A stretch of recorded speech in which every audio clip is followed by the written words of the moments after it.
రాష్ట్రంలో రైతు వ్యతిరేక పాలన కొనసాగుతోందని బీజేపీ జిల్లా ఉపాధ్యక్షుడు ఎర్రబెల్లి సంపత్రావు మండిపడ్డారు. జమ్మికుంట పట్టణ బీజేపీ అధ్యక్షులు జీడి మల్లేష్ ఆధ్వర్యంలో జమ్మికుంట పట్టణంలోని గాంధీ చౌరస్తా వద్ద రాష్ట్ర ప్రభుత్వానికి వ్యతిరేకంగా రైతులకు మద్దతుగా పెద్ద ఎత్తున రాస్తారోకో నిర్వహించారు. ఈ కార్యక్రమానికి ముఖ్య అతిథిగా వచ్చిన బీజేపీ జిల్లా ఉపాధ్యక్షుడు ఎర్రబెల్లి సంపత్రావు మాట్లాడారు.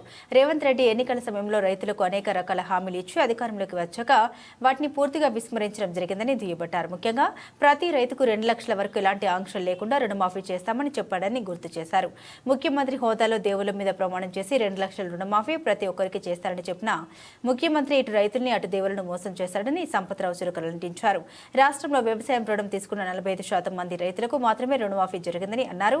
SSL BC state level bankers committee లెక్కల ప్రకారం రుణమాఫీకి 49,500 కోట్లు అవుతుందని చెప్పారని, రాష్ట్ర కేబినెట్ కమిటీకి 31,000 కోట్లు అవుతుందని చెప్పిందని, కానీ బడ్జెట్లో 26,000 కోట్లు మాత్రమే కేటాయించారని, రాష్ట్ర ప్రభుత్వం ఇప్పటి వరకు చేసిన రుణమాఫీ మొత్తం 17,933 కోట్లు మాత్రమేనని, దీన్ని బట్టి రైతుల పట్ల రాష్ట్ర ప్రభుత్వం యొక్క చిత్తశుద్ధి బట్టబయలైందని సంపత్రావు ఘాటుగా విమర్శించారు. రైతు రుణమాఫీ విషయంలో ముఖ్యమంత్రి రేవంత్ రెడ్డి ఒకటి మాట్లాడితే వ్యవసాయ శాఖ మంత్రి ఉత్తమ్ కుమార్ రెడ్డి మరొకటి మాట్లాడుతూ ఉన్నారని, ఇద్దరు పొంతనలేని విషయాలు చెబుతున్నారని, దీంతో రుణమాఫీ కాని రైతులు ఆందోళనగా ఉన్నారని, దీనిపై రాష్ట్ర ప్రభుత్వం స్పష్టత ఇవ్వాలని సంపత్రావు డిమాండ్ చేశారు.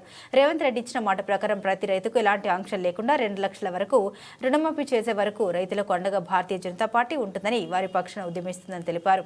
రుణమాఫీతో పాటుగా రైతులకు మరియు కౌలు రైతులకు 1 ఎకరాకు ఇస్తానన్న రైతు భరోసా 15,000 రూపాయలు, రైతు కూలీలకు ఇస్తారన్న 12,000 రూపాయలు వెంటనే ఇవ్వాలని ఈ సందర్భంగా సంపత్రావు రాష్ట్ర ప్రభుత్వాన్ని డిమాండ్ చేశారు. బీజేపీ శ్రేణులు చేసిన రాస్తారోకోతో పెద్ద ఎత్తున వాహనాలు రోడ్ల మీద ఎక్కడికక్కడ నిలిచిపోయాయి. సమాచారం అందుకున్న ఎస్ఐ వివేక్ పోలీసు సిబ్బందితో వచ్చి బీజేపీ నాయకులతో మాట్లాడి రాస్తారోకో విరమింపజేయడం జరిగింది. అనంతరం పోలీసులు ట్రాఫిక్ ని క్లియర్ చేశారు. 2 లక్షల రుణమాఫీ రైతుకు కూడా 2 లక్షల రుణమాఫీ ఎలాంటి ఆంక్షలు లేకుండా చేస్తామని చెప్పి అధికారంలోకి వచ్చిన తర్వాత ఇచ్చినటువంటి హామీలు మార్చిన ముఖ్యమంత్రి ఈరోజు రేవంత్ రెడ్డి గారు. మరి డిసెంబర్ 9వ తారీఖు మేము అధికారంలోకి వచ్చిన వెంటనే మొట్టమొదటి సంతకం రైతాంగ రుణమాఫీ పెడతామని చెప్పినటువంటి రేవంత్ రెడ్డి మరి ఇప్పటి వరకు కూడా ఈ రాష్ట్రంలో 40% మంది మాత్రం రైతులకే మరి రుణాలు మాఫీ జరిగింది. మిగతా 50% మంది రైతులకు రుణమాఫీ ఎప్పుడు చేస్తామని ఈ సందర్భంగా మేము రేవంత్ రెడ్డి ప్రభుత్వం డిమాండ్ చేస్తూ ఉన్నాం. ఒక పక్క స్టేట్ లెవెల్ బ్యాంకర్స్ అసోసియేషన్ ఈ రాష్ట్రంలో రైతులకు 2 లక్షల రుణమాఫీ జరగాలంటే 49,500 కోట్ల రూపాయలు అయితే అని చెప్పి వాళ్ళు లెక్క చెప్పడం జరిగింది. మరి ఇదే రాష్ట్ర ప్రభుత్వం ఉన్నటువంటి మంత్రుల కమిటీ 31,000 కోట్ల రూపాయలు రైతాంగ రుణమాఫీ అయితే అని చెప్పడం జరిగింది. మరి వాళ్ళు మొన్న పెట్టిన బడ్జెట్లో 26,000 కోట్ల రూపాయలు మాత్రమే పెట్టడం జరిగింది. మరి ఈరోజు ఆగస్టు 15వ తారీఖు వరకు వారు ఇచ్చినటువంటి రుణమాఫీ మొత్తం 17,933 కోట్లు మాత్రమే.